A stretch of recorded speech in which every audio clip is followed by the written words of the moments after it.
Okay, so thank you for being here today. I am Laia B. I am from Uruguay, co-founder of a small indie studio called Pincer Games. We are only 3. I am the coordinator of the Latin Video Games Federation, and also part of the Game Awards Future Class, and proud organizer of what I believe is one of the most magical and unique panels of all GDC. So welcome to Number One Reason to Be 2025, everyone.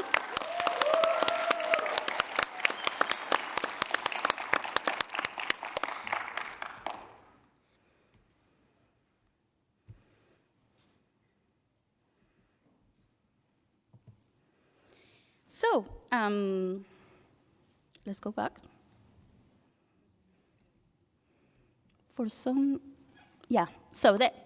Okay, so I always start with history because the legacy of this panel matters, and it's worth addressing to those who don't know it yet. So the Number One Reason to Be started on 2013 by the legendary Brenda Romero and Lee Alexander, and when the number one reason why hashtag emerged on Twitter, and it started the conversation of the importance of women in our industry. So then, Rami Ismail continued the panel, switching the conversation and giving the spotlight to game developers around the world that would not normally have the chance to speak in one of the most important conferences in the world. People from different countries, economic realities, in a beautiful attempt to break with this cycle that we often see here of only listening to speakers from the United States, Europe, or maybe huge success cases or companies.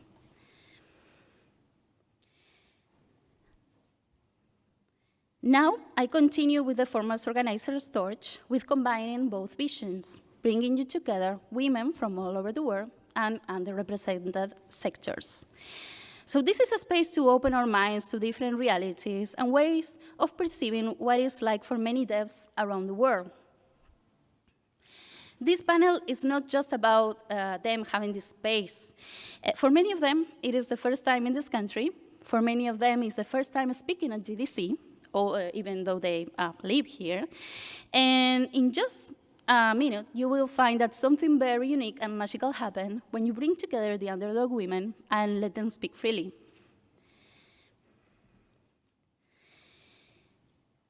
So I must make a warning, though.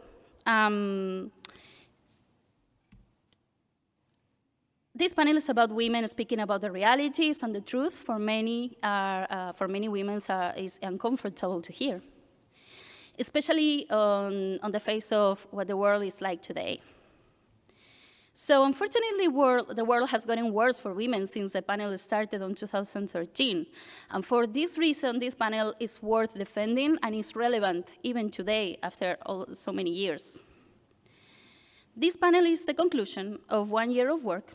So we need months of preparation in order to ensure the right people come. And unfortunately, we have to face with crushed dreams, so since we have to face with visa denials. A lot of devs and women from all over the world get invited, but never get the chance to come here and speak to you today. For this reason is that we ask you to rate us after the panel, because that shows GDC that it matters, and it help us to try for next year for those who couldn't make it this year. So, let me present to you the 5 panelists that we have with us on this 2025 edition. So we have Hanan Maki from Saudi Arabia. We have Javi Sepulveda from Chile. We have Morgan Baker from the United States. We have Liana McKenzie, also from the United States. And for the first time ever, we are introducing the role of a godmother. So to empower the panel, we are so honored and excited to have Kate Edwards with us today.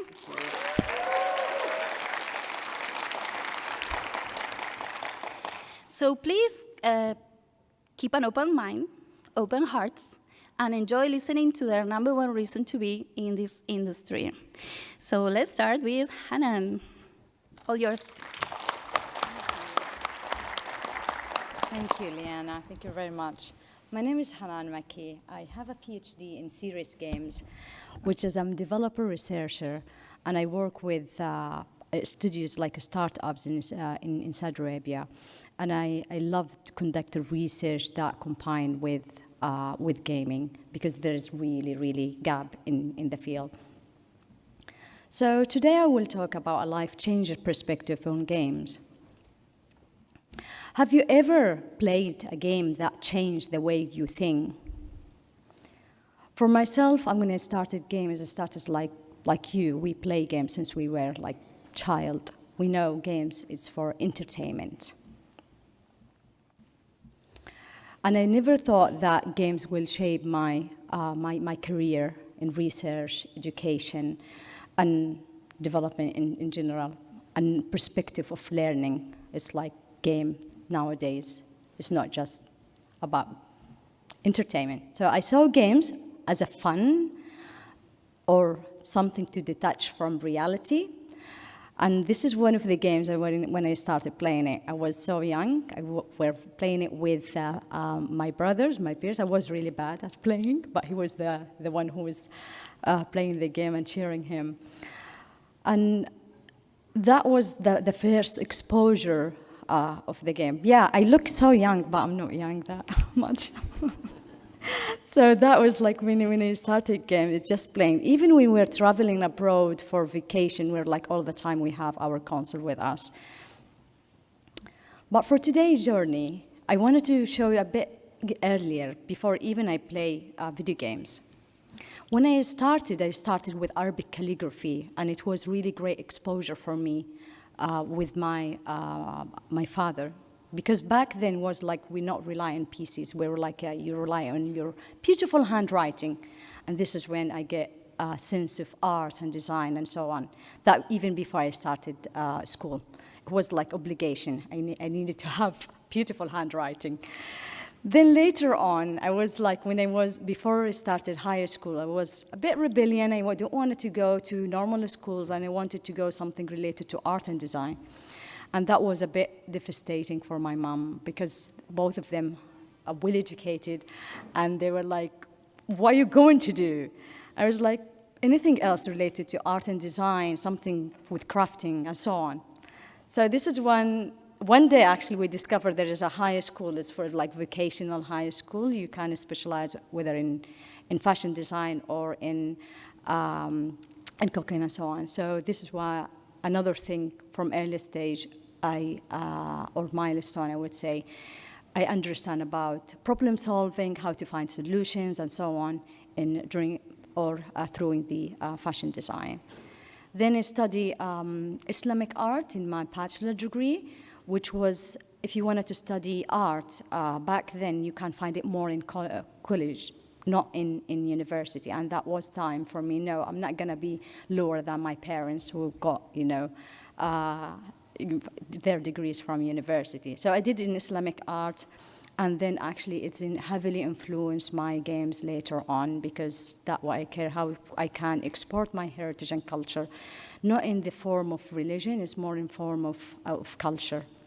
So this is when I went abroad and studied my master's degree in design innovation, and that was first time ever I heard about interdisciplinary project, which I was doing it for my entire life, I would say, because I don't feel myself in only one discipline. It's always connected together. And here, when first experience started in my master's degree to learn about Maya and Unity, and Maya to model your objects, Unity just the environment, and I wouldn't understand the concept of gaming back then. But then I been introduced by one of the candidates, amazing Gerardo from Mexico. He introduced me to serious games that can be used in heritage, culture, museums, education, and so on. And that was a moment, it was really mind-blowing for me. It was like, wow, they are actually teaching it in university. So first experience with me with serious games was for autistic children. When I started doing literature, I identified there were like a great gap in literature about something called a sensory processing disorder. Most of the games or most of the studies focusing on social interaction in autism, but never tackle the issues on the sensitivity, whether it's hypo or hypersensitivity, either in sounds, vision, and touch, and so on. And this is where, like, okay, this is amazing. I identify this, then how are we gonna develop the games for autistic? And I remember that moment, I had one of close friends like try to persuade me not to go there because I don't have experience in autism, either in game development, like C#. And I was like, and this is like, it's gonna be a very difficult journey as PhD journey. I was like, whether like, if you wanted to do PhD in it, it's gonna be difficult anyway. So I wanted to do something I really desire and I love. And yeah, I started learning C# by myself. It was self-taught. It wasn't really great, I would say, but it was really rewarding experience. Even the art, I did this art just in one day because I have a good background in art, but I didn't have the team to develop with me, and it was really tight budget. Although I was fully supported by the government, Saudi government, but to have a team, it's you know how cost is going to be. So this is when I decided, identified, and then I was like a bit concerned, and another concern, is it okay to use one of these beautiful story from Arabia, like Arabian Nights in my game? And this is when I was like, my supervisor, yeah, why not? Actually, autistic children, they are into fancy. And here when I started to explore serious game more in depth for autistic. So I explore serious games. It's more like, it's not just entertainment, it's more like for educational purposes, for mental health, accessibility, and cultural storytelling, how to make it relatable to the target audience. So here, when I decide games are not just for fun, they are more, and more for impact, more for the community, and more for other disciplines. And in the term, even entertainment games, if you wanted to work, you needed to have different disciplines, and this is what I love of being in game development. So moment I saw games change lives, and this is, I remember I was like, I just halfway in my PhD here, and I told my mom, it's like, I feel like I already got my PhD because I saw immediately the impact actually in the experience or the experiment I did. So when they started, they played the game, they were like everyone isolated, they don't communicate, they just focus and they wanted to finish the game and that's it. Then they struggle at some point because the game is progressively getting difficult by the time. They started talking to each other and helping each other and sharing. It was like, wow, we find a magic flower, because one of the objects was in the environment, magic flower. And I was like, wow, I didn't design for this, but this is amazing, because the purpose of the game itself, it was about how to improve or tolerate the sound sensitivity in them, which it shows already and improved by amount of time playing this game is decreased their oversensitivity to this certain sounds, which is mainly high-pitched sounds like fire engine and baby crying. But this is when I saw what it could be the impact of that kind of games for certain population.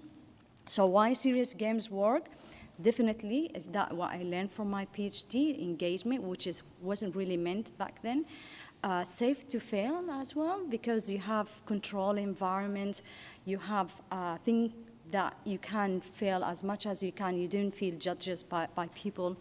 It's personal connection, you are in the same environment, you are playing with your peers, and you can have that kind of sense connections with others. So why this matters? Today, still after I started in 2014 with my PhD, and still there is really big gap and lack in not just in autism, in serious game in general. The quality of the game it's really horrible. Sorry to say this word. It's really horrible because mainly the researcher, they are working in this, or maybe people from computer science, but they never been engaged in the or the sense of gameplay or rewarding system and so on. I've seen a lot of serious game, they call it serious game, but it's more like gamification. There is no rewarding system, there is no gameplay, there is nothing. While serious game is needed to be like commercial games, but there is collecting data there or skills you needed to improve, but it should be compete with the existing game. And this wouldn't happen with help of existing developers from industry. How game transform to your field, wherever you are, from software engineer and architecture and so on, you can use serious games to teach your students or even to use simulations to train certain machine or whatever in the industry. And definitely we need to understand how we can impact games here. And this is just one reason to be here. Let's act now and lead the change, because without your help as a developer, there wouldn't be a good serious games. I wouldn't improve the research field. Thank you very much.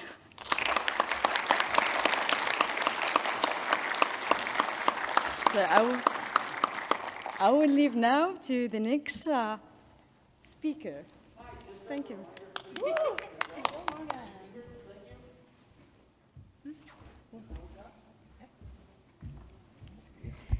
Hey everyone, can you hear me all right? Excellent, because I can. That's a deaf joke. So my name is Morgan Baker, and I am a game accessibility lead and inclusive game development leader over at Electronic Arts. I'm going to be talking a little bit today about my hashtag, or my #1 reason to be. This is going to be in the form of a story, where I'm going to tell you a bit about my career and how I got to where I am today, to show you how I am motivated to be here currently. During my story, I will be talking about deafness and I will be talking about disability, and I do this not to make you all feel like uncomfy or like think about like pity or stuff like that. I just want you all to get into the headspace of my journey and how I came to where I am right now. So without further ado, I wrote it down because I always get off track, so you're welcome. So when I was younger, I woke up deaf. Now, I'd already experienced hearing loss at that point: mild, moderate, severe, profound. I have a whole list on the chart. But one day, the rest of it just disappeared. Around the same time, I developed other chronic conditions too, affecting my joints, skin, and like other kind of important organs that you kind of like to keep. So we had to make sure that that was okay. You'll be lucky if she graduates college, my doctor told my parents. She is, please insert the SpongeBob rainbow meme, chronically ill, dun dun dun. Well, not only did I graduate with a degree in mathematics, becoming one of the first deaf people to walk across my university stage, but I also got a graduate degree too, so you know how it be. I like to say chronically ill, more like chronically fabulous, am I right? But I began in this time period learning more about disability history, immersing myself in deaf culture, which, yes, is a thing and has a massive community that was warm and welcoming to me, especially during a admittedly terrifying time. I began to learn a lot about disability, rights, and what it means to have an identity like this. And at the same time, I also learned and quickly began to realize that the world was not necessarily always designed for people like me, people who are deaf, folks who have disabilities. And this is how I learned about accessibility too. If you're not familiar, accessibility is about removing and reducing barriers. It isn't about fixing individuals, it's about removing the barrier altogether. It's not that I can't enjoy a movie at the theaters because I'm deaf. It's that the theater doesn't have captions or subtitles.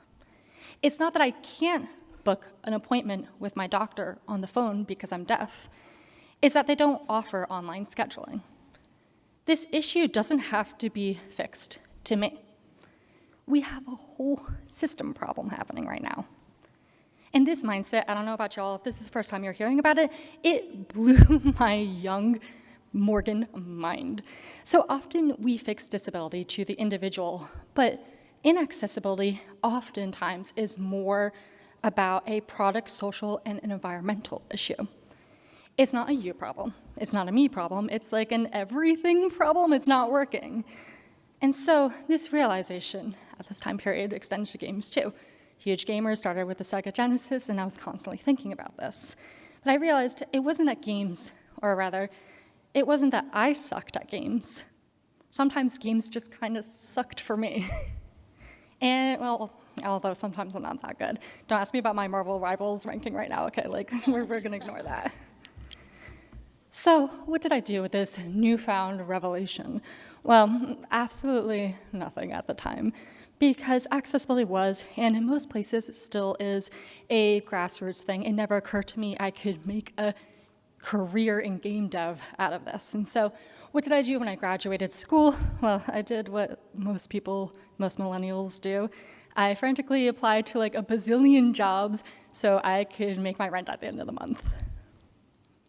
I actually ended up landing an interview at a dream studio during this period, and is between myself and one other candidate, I made it to the final round. And in the call, in person, they came the last question that they asked me. So, how do you plan to deal with this whole deaf thing? Ooh, that's yikes. And to no surprise, I did not get that job. This would actually become a pattern and would be a theme in my early career, as every single time I went out of my way to disclose my need for accommodations due to deafness, interview offers were consistently rescinded from me. As you can imagine, we can unpack that, oh my gosh, a whole nother day. But I tell this to you because I want to tell you about how I was feeling in that moment. And I was feeling hurt. I was young, impressionable, and gosh, what a first impression of the industry that was. I would go on to not apply for another games job for many years after that. Instead, I ended up working in accessibility. As it turns out, y'all surprised, it actually is a career outside of games, and so I began working in accessibility, but my love for games, of course, never stopped. I was very involved in the deaf gaming community, in the disability gaming community, because I'm a nerd and I love video games. And sometimes for fun, I would like stream games, and because I was an expert in accessibility, I would like talk and analyze games and talk about like the barriers in them, and this is just for funsies. But as it turned out, it wasn't just disabled gamers who were listening and watching and chatting with me, but game developers too. And one thing led to another. Folks would reach out to me and they'd say, this is really interesting that you brought up this point in my game. How can I make it better for you? Let's talk about this more. What? That like again blew my mind. And long story short, it went from come over to our studio, we can chat, to, hey, can we offer you a consultancy contract? We want to have more regular touch points with you. I began working with these studios and I saw real, tangible impact. Games were changing, and though I want to say I was just like a teeny tiny part of this massive thing, I became really hopeful. Games really can be for everyone. So eventually, keep in mind guys, like during this time I still had a job, and so I was like juggling like full-time contracts and part-time contracts with my full-time job, and it was just becoming too much for me. And I was talking to a game designer, my close friend Carol. We were working on a project late night for something. And she just turns to me and goes like, well, why don't you just go get a job as a game designer then? What? That like never occurred to me. And it's just kind of funny how belonging works that way.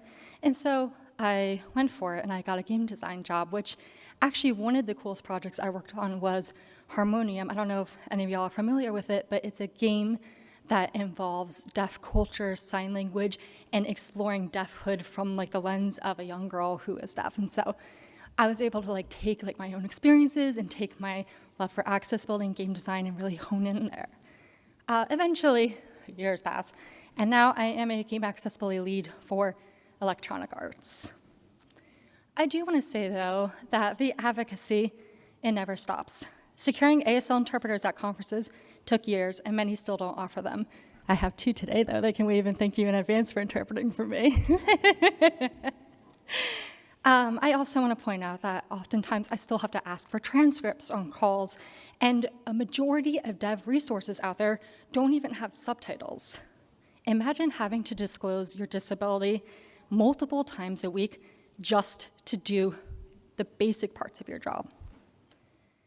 And I do want to point out that I have my own privileges. I am quite hearing passing. I was born hearing and became deaf later. I can speak. I'm white and I had access to graduate degrees. But of course, all of this is always compounding.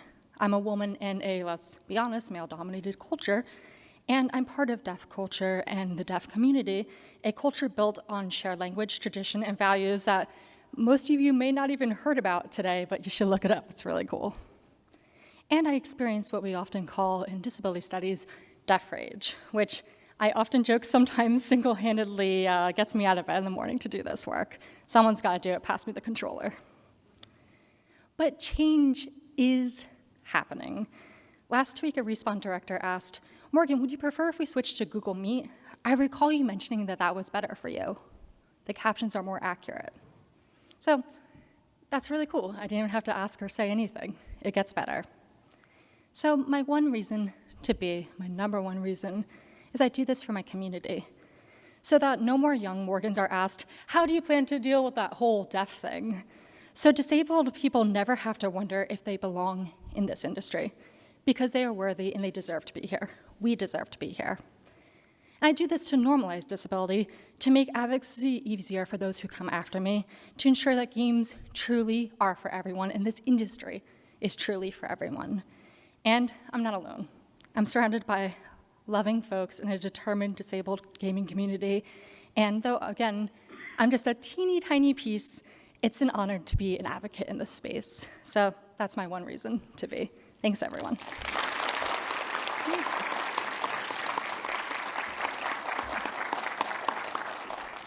I'll be passing it over now to our next speaker.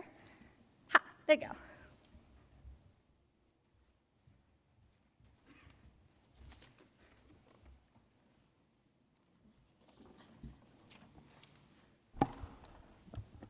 I think, yes.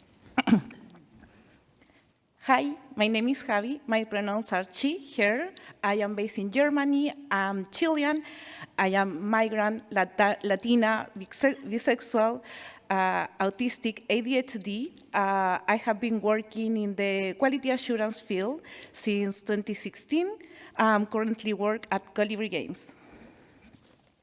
So, I had the privilege of being the first woman in my family to be able to pursue higher education. Oops. So in Chile at the time, education was still largely privatized, so I need to take a 25 years loan to be able to study video game design and development. I always knew I wanted to live abroad, and I thought with a university degree it would be easier, which was true and false, because there is a lot of government that don't recognize video game development as a professional degree, for example, Germany. I chose this industry because I always loved games. I always loved playing games, and I created my first game when I was 8 years old with PowerPoint and hyperlinks. I shared it with all my friends through a floppy disk. I was 20 when I started my studies, and right away I saw glimpses of what I would have to face. In my first semester, there were 40 men, and we were only 4 women. In the second semester, there were 35 men, and only me. All my life, I had heard that women weren't interested in technology. I started to realize it was not about interest. It was about the treatment, the access, and the lack of rights and voice. I lost count of how many times male professors, because of course we only had male professors, made comments about my clothes, my body, or my abilities. One time a professor told me, you don't need to learn how to code because you are cute, so everyone will do it free for you, as if I were a currency to be exchanged. That year, I helped to organize the second edition of Global Game Jam in Chile. Instead of professional networking, I received unwanted advances. A man 10 years older than me and working in the industry decided that my no was not enough. I felt frustrated and isolated. I wanted to quit and find an easier industry. But I had the pressure and opportunity at the same time of being the first person in my family to have a professional career. I fear not being believed, I didn't have English skills to reach out internationally, and I didn't know how to connect with other women. So with my boyfriend at the time, now husband, he helped me to brainstorm some ideas to deal with the situation. My grandfather, who lived through 17 years of Chilean dictatorship, told me what he learned during that time, that our most important tool is our community. So I decided to create the first Facebook group called Desarrolladoras de Videojuegos, the first Spanish-speaker community exclusively for women. When I announced it in existing group, I was accused of trying to segregate our industry. But through it, I learned I wasn't alone. My experiences weren't isolated, they were systemic. I focused on building a safe space for my community. I started working on my own projects in 2014, and I was hired by my first company in 2016 as QA. While I love my work, I felt already tired of being constantly accused of being too loud or too confrontational, because I had very extreme views as there should be more women in this industry. I started giving talks, workshops, and co-organized an edition of Gears Makes Games in Chile. In 2018, with another Chilean women, we started an NGO called Mujeres en PG, a collaborative and safe space for women in our national industry. We organize talks, workshops, and studies, spoke in IT panels, and offer free workshops to public schools where resources are often limited. But of course, some men online thought this was not our place. We received a lot of threats. After I announced a workshop for teenagers to teach coding tools, anonymous user in forum threatened us, and we need to cancel that workshop. We went to the police, but they said online threats weren't enough to them to act. So for at least 3 months, we were doing online journals, archiving everything men online said about us. Then COVID came, we shift online, start to more online workshops, streaming talks, and I helped to organize the first few edition of Women Game Jam in Chile and continue supporting future ones. Eventually, my husband and I had the opportunity to relocate to Berlin, a new challenge because I was not anymore just a woman in the industry. Now I was an immigrant in a country where I don't speak the language. As a migrant, my right to be here depends on government policies on immigration and keeping a job in an industry known for layoff. I found an amazing workplace at Colibri Games, a diverse and kind team with the best hearts in the world. So, what is my reason to be? Is to be here, to be loud, to use space. For too long, I felt this industry wasn't for me, that I was alone even when I wasn't. As long as I am in this industry, I will be as approachable as possible. I will be as visible as possible. I will uplift others, because in my culture, our community is our strongest tool. Because we not only belong in this industry, this is our place. Thank you.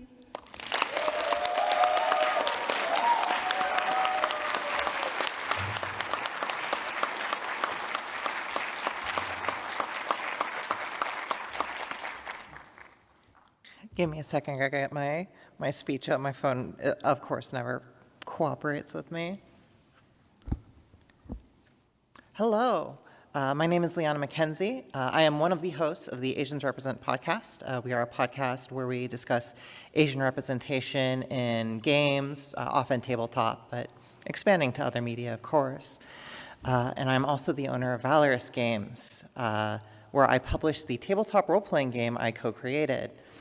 Valor is a tabletop RPG about being able to kind of live out your action anime fantasies. You can create any kind of character. You can, build your own combat abilities. You can do all sorts of cool things with it. You can also get rewarded in the game for shouting attack names or giving dramatic monologues, being super extra and anime about it. And this game is probably one of the proudest achievements of my life. I still love playing it and running it to this day. Fortunate since I'm, publishing it. But also it is a deep expression of the transness of myself and Quinn, my co-creator. We came together in college to design this, and what it let us do and express and envision was a world in which we weren't confined by boxes and where we could be whatever we could imagine. Being trans, I often find myself wondering, what if? What if I had been born cis? What if I had had a body that matched my mind? Could I have explored other interests maybe, experienced less ostracization and bullying, been a normal girl, who loves fashion and makeup? No matter what may have been, however, I know that my love for games would still be as strong as ever. While they were a rock growing up as a bullied little girl in a boy's body, they've always been my passion as well. Before I knew who or what I wanted to be, I knew that games would be a central part of the life I wanted to create. I've never been good at accepting my circumstances. Even at a young age, I would confront and argue with my parents if I wanted something or if I thought they weren't being fair to me. I spent energy on things that interested me, even at the expense of other things that didn't, like school. Even in the face of the bullying, I used games as a way to connect with the boys in the class, finding whatever friends I could. It was hard, it was very hard, but I was lucky to have a family that loved me and accepted me and also had the resources and the mindset to teach me that I was capable of anything. My disinterest in school and subsequent frequent groundings for that failure turned out to be the spark that set me on my game development journey. My grades often left me grounded, unable to play the video games that I loved. I was, however, permitted to use the computer to write. I had always believed that I was going to be a novelist someday, but I always struggled to finish more than 2 chapters on any book I might try and write. Games were different. I designed over 40 games of my own during my middle school and high school years, and these will never see the light of day, thank you. And in college, I kind of first started designing seriously, first modifying the D&D 3.5 system to be able to play the anime Bleach. If you see Bleach D20 online, that is built from my original material, and also I am sorry. After that profoundly frustrating project, I decided to turn to my own ideas. I've always been ambitious. I suppose that comes with the territory when you refuse to accept things that you don't like. When I first approached Quinn about making Valor, in the back of my mind, I was thinking that this might be the way to get into the industry that I loved. Have a game under my name, maybe I can get a job. But as we got further in development, I just started thinking, what if I make my own company? Publish this myself? That's exactly what I did. It's not been an easy journey. I've worked a desk job to fund my passion. I've sacrificed the hallmarks of a normal life, like vacation and home ownership. But honestly, I wasn't ever really meant for a normal life. What I do out of love. The ambition made transitioning both easy and difficult. Knowing how difficult it is to be in this industry as a woman, much less a trans woman, my fear forced me to run from the truth most of my life. But when I finally accepted who I was, and with the help of my wonderful wife, who has always supported and loved my ambition and drive, and was also gay this whole time, transitioning ended up being one of the best decisions in my life. In typical fashion, I threw myself into it, and for the first time, I was able to look in the mirror and loved who I saw. I'm beyond fortunate that the communities that I've been a part of accepted and embraced me wholeheartedly.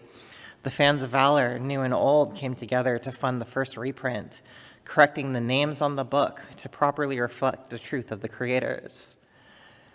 As a trans person and a developer, I could not be more thrilled, and yet, even standing here today, there is a fear of the hate, the harassment, the ugliness that you know is lurking just below the surface and is ready to devour you as soon as you pass in the line of sight. It's a fear that makes one want to be small, to not seize opportunities, to protect oneself. But in the end, I am ambitious. I can't turn away, which is why I am here. To be trans is to fight for your existence. To say being trans right now is terrifying is a profound understatement. We are under attack from all sides, and suppressed by a government that is salivating at the thought of our annihilation. And yet, despite all of this, I don't regret my decision, even if it means that my fate is to meet my end at the hands of ascendant fascism. The reason I have no regrets is because despite everything, I have never been happier in my life. Before my transition, the only time I can remember having smiled was on my wedding day. But now I smile all the time. I'm sorry, I'm getting a bit choked up. There's a certain unfathomable joy to being the woman that I always have been deep down. It's the little things, getting complimented on my fashion or my hair, getting called ma'am or miss on the phone or in person. Even these small things fill me with the warmth and a sense of belonging that's hard to describe. It's a feeling of acceptance and validation, of finally feeling like the world around me and the woman I am inside are aligned. I love being a woman, and the happiness is not something I will ever give up. And at the end of the day, that's all any of us are trying to do. Even now, the world defines our transness as aberrant, attention-seeking, deceptive, advantage-seeking, and ultimately sinister and wrong. But these attacks are so far from the truth. We're just people trying to live, to love, to make the most of our existence in this ugly and beautiful world. No trans person asked for our circumstances. Indeed, I don't think any of us have ever asked for our circumstances. All we are doing is trying to make the best of what we were born with. In a kinder world, that would be enough. As I speak today, I feel the walls closing in on our community. While it is heartening to see support and protest for our rights, it's impossible not to see the vitriol, the hate driving the movement against us, as well as the indifference, if not outright betrayal, from many of those who would happily claim themselves our allies when it suits them. All we can do is be visible to beg and plead for our right to exist, our basic humanity. The world is a scary place, and scarier still when you feel like many wouldn't care if you died and certainly wouldn't lift a finger to prevent it. And in these circumstances, for me, I must continue to create, to design games, create worlds, tell stories. I'd love to say there is some high-minded ideals driving me, some need to represent my community's best face maybe, or defy those who would see us dead. And I guess that is true to a point, but that's not the truth at my core. My one reason to be is simple. I love making games far too much to ever stop. Thank you.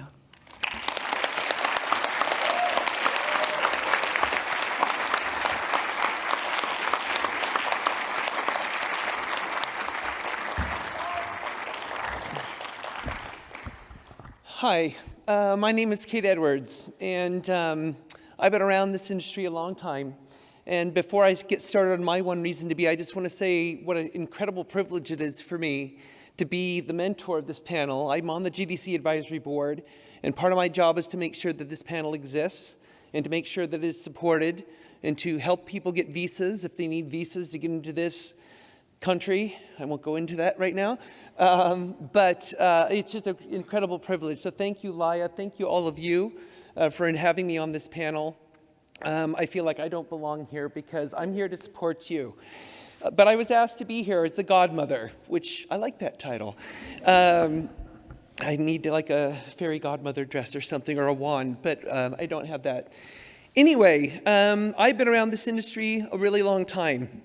32 years. This is my 32nd year of working in this industry. I'm originally from LA, Los Angeles, Southern California, which is not that, that's Los Santos, but it's close enough. It's pretty much the same place. I've been exploring this interaction between what is real and what is represented and what is perceived in the game worlds that we make, because I'm a geographer. I am a geographer and a cartographer who found my way into this industry through a whole vicarious path that I will not go into great detail about, but basically give you an idea. I was growing up, I turned 60 years old 3 weeks ago. And I was alive to see the moon landing in 1969. I was 4 years old, and I will never forget it, watching on my grandmother's TV. And I'm like, I want to do that. And so when I graduated high school, I wanted to be an astronaut. Calculus killed me in aerospace engineering. So I switched to industrial design because I wanted to be a conceptual artist for Lucasfilm, because I had the artistic skill. I wanted to do what they do. I wanted to work on a Star Wars film so bad because I was 12 years old when the very first one came out. It was a massive impact on my generation.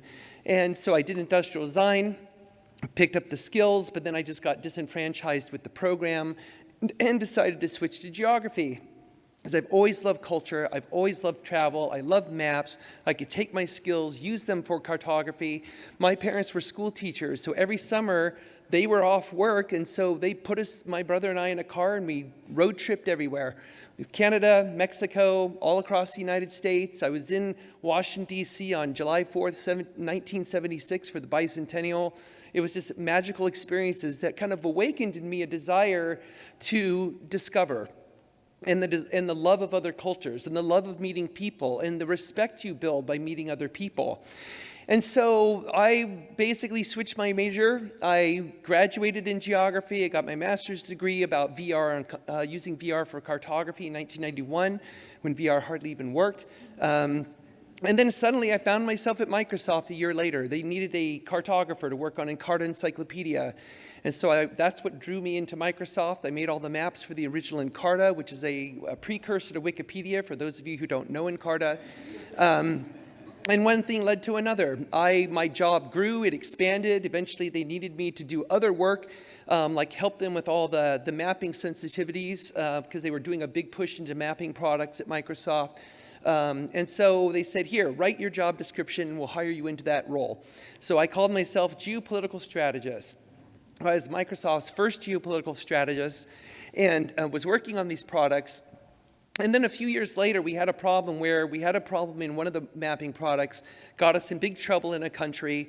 We fixed the problems. We kind of controlled the government backlash and PR. And then eventually it exploded 3 months later when Age of Empires came out, and they repeated some of the same mistakes we had fixed before. And that's because that product team in Encarta is way over on this side of the company, and Encarta was made in Age of Empires in Dallas, Texas, and those groups had no reason to talk to each other. So that gave me the idea. We need a way of coordinating this risk across the company. So I created an internal team called Geopolitical Strategy. It took me 7 months pitching to 5 different VPs. The 5th VP approved it in 3 minutes because he was the only one not from the US. He was from South Africa, and he completely understood what I was trying to achieve. Now, at that point, I had already worked on my first game, Flight Sim 5.0 in 1993. That was the first time I worked on a game. They had reached out to me for cartographic advice. And I'm like, I grew up with Pong. That was my first video game. And I was just, blown away as my generation was with the console era in high school. I was in high school from 79 to 83, golden age of the arcade. We had no internet. We had no cell phones. And so for us, games and the video game arcade was where our entire social network interaction took place. So I always loved games, but I never aspired to work in the industry because there was no real industry that you could go into at that time. You kind of fell into it through some other back door. But I still love games. But when I was at Microsoft, working on Flight Sim, and then I had other teams approach me, and I'm like, this is really fun. I'm doing what I call culturalization work on a lot of products at Microsoft, Word, Office, Internet Explorer, all that stuff. But when the games came to me, that's when I was really excited. I'm like, this is so cool to be able to work on this stuff. And so basically, but the games group kept telling me, no, we don't really need you because games can be edgy and cool and offensive. We don't really need your help. And I kept insisting, but no, I can help you, trust me. And they're like, no, your skills don't fit here. And I kept insisting that even though my skills don't fit, my skills do belong. So who are you to tell me that I don't belong in this industry? I will find a way to help you, whether you like it or not. And I did. because a few years later, they had a huge faux pas with a game. I won't go into the story. It takes a long time to tell it. But essentially, they made a massive mistake that offended all of Islam. And I ended up having to go to Riyadh to apologize to Microsoft to the face of the Religious Council of the Saudi government on behalf of Microsoft for this problem. And after that happened, I get back to Redmond, and I got a call from the VP at the time who said, you know that stuff you've been telling us to do for a few years? I think we should do that on every game. And I said, that is why they make you VP, you're so smart. So from that point forward, I worked on everything at Microsoft, all the Halos and Fables and Age of Empires and Forza and all of those games, and I was like completely in the zone. I was doing everything I love. Creativity, I didn't get to work on a Star Wars film, but I'm still working on video games and creativity. I get to bring in the cultural aspect and geography aspect. I get to work in technology as well. So I decided eventually to leave the company in 2005 and basically become a consultant. So at the end of this month, I'll celebrate 20 years of self-employment, which is hard to believe. In that time, I have worked on 296 games in my career, and these are just some of the franchises I've worked on during that time.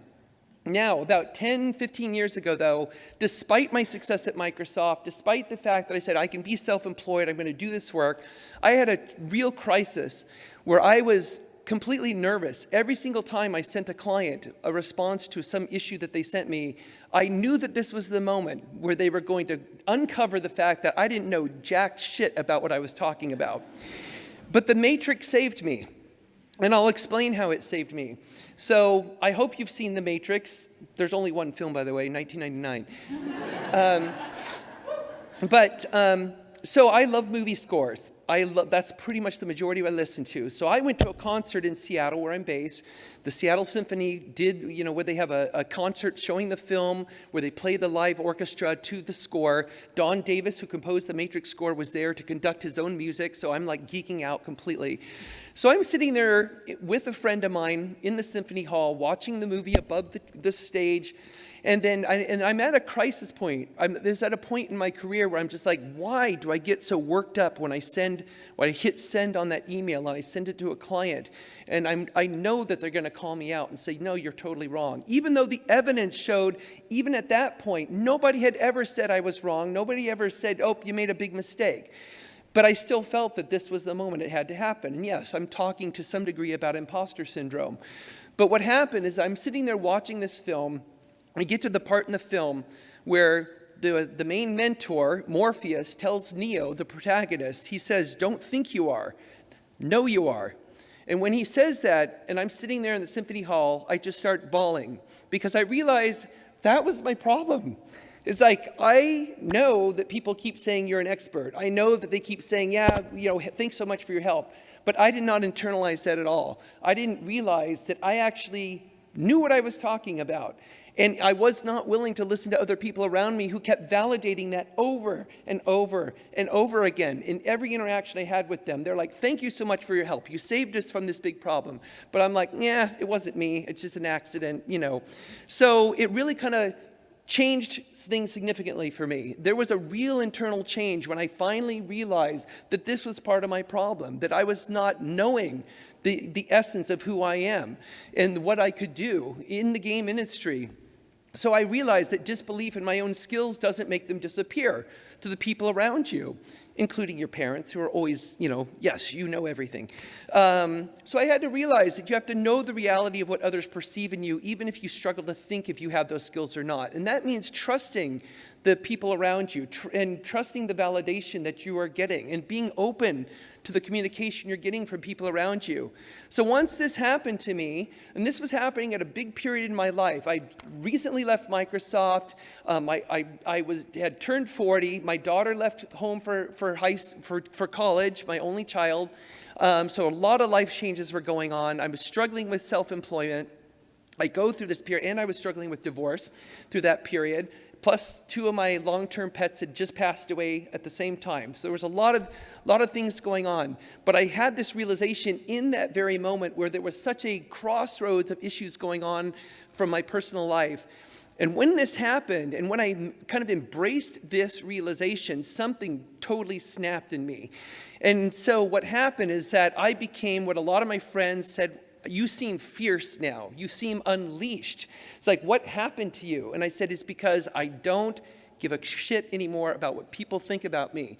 It's like I embraced what I feel like maybe I'm an expert. I'll never call myself that because I'm always learning. I'm always curious, and that's why I love my work. But I started embracing it. This also coincides why I started cosplaying at the same time. And, well, it helps that my daughter's a costume designer. So I started cosplaying. And so, I had a lot of people ask me, what's with the cosplay? What is it about? And I said, it's because it's the external representation of how I now feel about myself. I feel kick-ass. I feel like I can take on the world. I feel like I don't have to doubt myself anymore.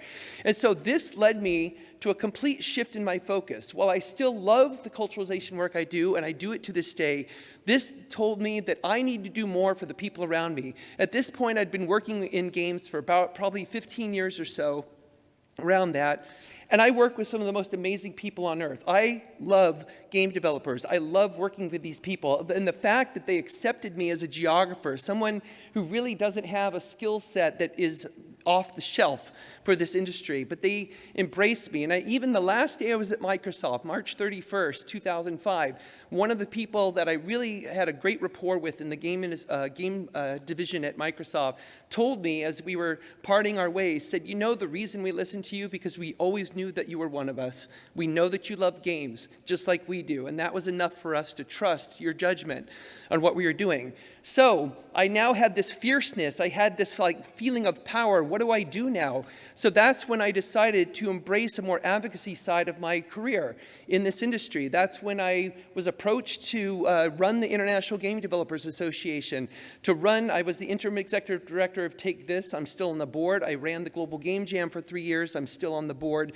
Running the IGDA was a challenge because I was running it during a difficult time for the industry, but it gave me a chance to basically go out and help others. I feel empowered now I want to empower you. I want to go around the world and help people understand that you are one of us as well. I traveled to a lot of emerging markets around the world and spread that message, including going to Iran a few years ago to make sure they understand that despite the sanctions, despite the political, distance and everything else, you are one of us. You are just as much a part of this industry as anyone else is anywhere in the world. So I felt that we wanted to make change. I tried to be a vocal advocate for this industry and to speak up and to basically try and make as much change happen as possible because I want this industry to be better, and I want it to be better for developers. I want developers to have better leverage, including unionization. I want things like that to happen.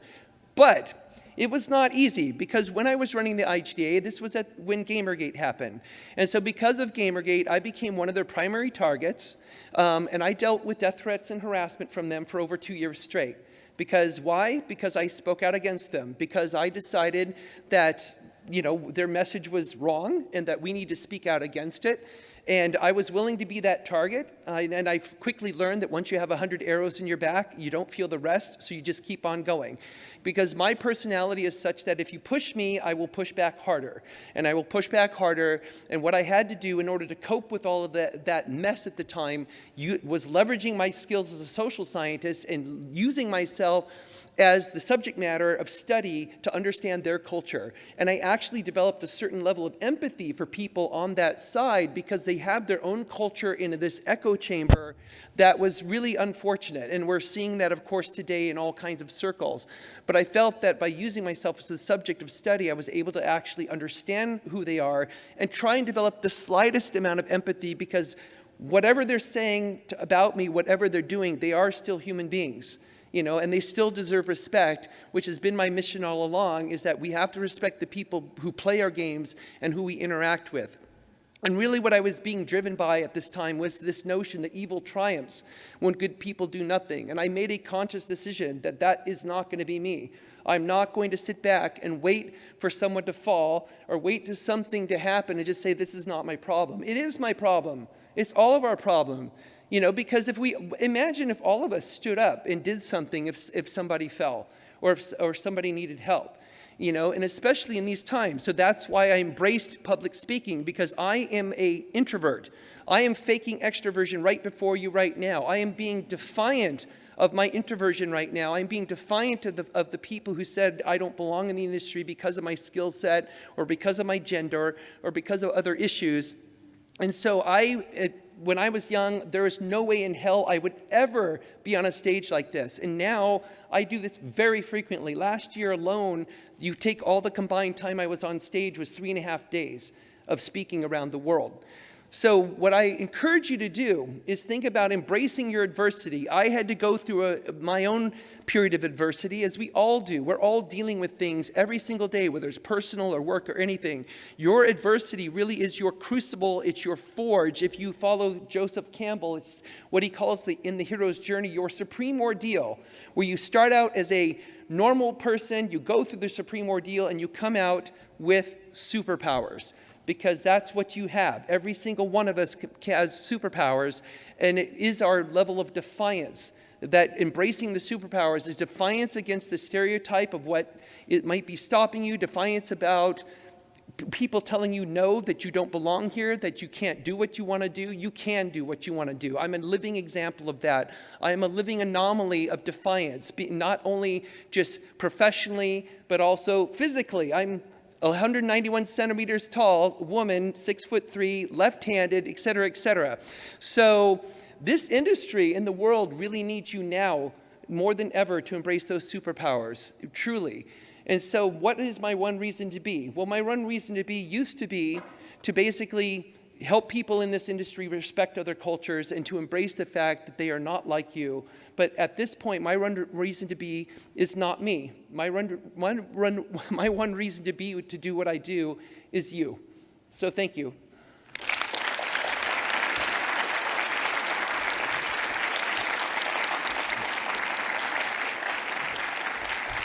Thank you. So, yeah, the panelists just took us on a ride on different topics that are worth addressing when we are talking about game development, like what it's like to be harassed and threatened when you are trying to build a better community for everyone, why it's so crucial to have accessibility in the first row of game development, how actually games can change the lives of particular people, like what Hanan is doing, and what it's like for trans women to make games in the face of what our political landscape looks like today. So games have always inspired us with the stories about underdogs challenging the system. When President Shinra abused the planet and its people, we could join Cloud and Avalanche to rebel. Another Scrap's Treasure shows us the consequences of neglected capitalism. And Cyberpunk 2077 shows us a pretty accurate picture of what happens when you let millionaire companies control the government, something that is happening today.